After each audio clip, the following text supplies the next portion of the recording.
So this video is to show the relationship between the strangler plate at the top of the carb and the throttle plate at the bottom of the carb.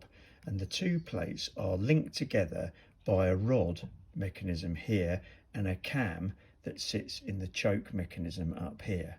And you have to set the throttle plate for two positions, fast idle and warm idle. And it depends on the position of the strangler plate, which drives the cam, which drives the rod, which drives the position of this plate. So you have to set it for both circumstances. When the strangler plate is fully closed, as it is now, and the engine is cold, the throttle plate at the bottom of the carb is held slightly open on the cam mechanism. Then, as the strangler plate warms up and opens, this releases the cam mechanism and allows the throttle plate underneath to fully close. So the only time that the throttle plate at the bottom of the engine is actually sitting hard against the throttle stop screw here is when the strangler plate is fully open and the cam is disengaged. In all other positions, the cam is holding the throttle plate at the bottom of the engine slightly open so that air can get into the carburettor. So the relationship is the strangler plate is partial, the throttle plate is partial. The strangler plate is fully open, the throttle plate can fully close. With the strangler plate fully closed, the throttle is held slightly open. So we have to adjust the throttle plate for both conditions, and then we have to check that the strangler plate is operating correctly.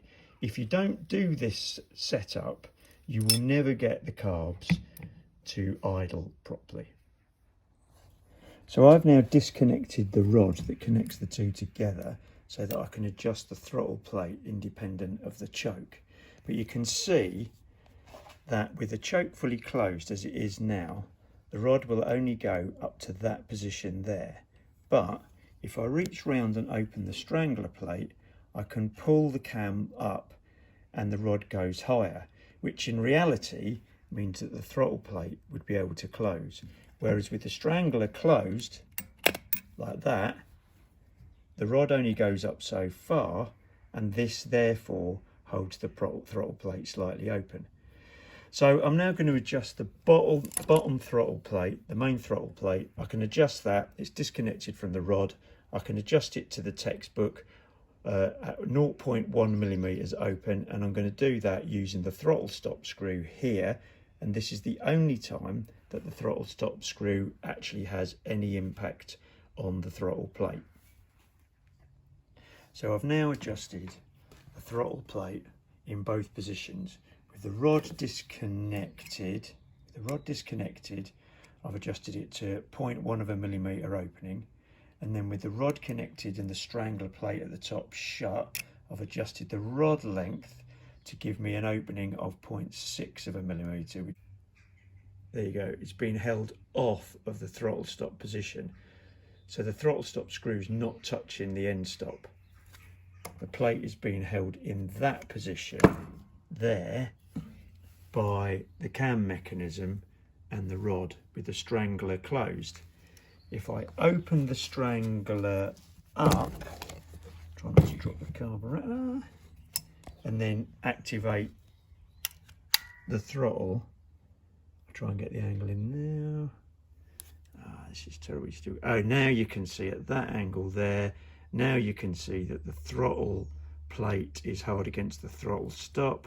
So that's now open 0.1 of a millimeter. Whereas with the strangler shut, if I reactivate the throttle, that's now being held off on the throttle stop, and that's open 0.6. So the only other check to test for now is, does the strangler plate open all the way to be able to fully open? Because if that can't fully open, then that won't fully shut against the throttle stop and you'll never get the right idle. So what I'm going to do now is connect up 12 volts to this and make sure that it opens fully. And if it doesn't, I'll adjust it by loosening these three screws on the end here and rotating it so that I get the proper range of motion. Once that's done, the only other thing to do is to set this screw here down at the bottom to 2.5 turns out from the bottom. So I'll screw it all the way in, and then I'll screw it out 2.5 turns, and then this carb's ready to go back on the car, and that's its basic setup position.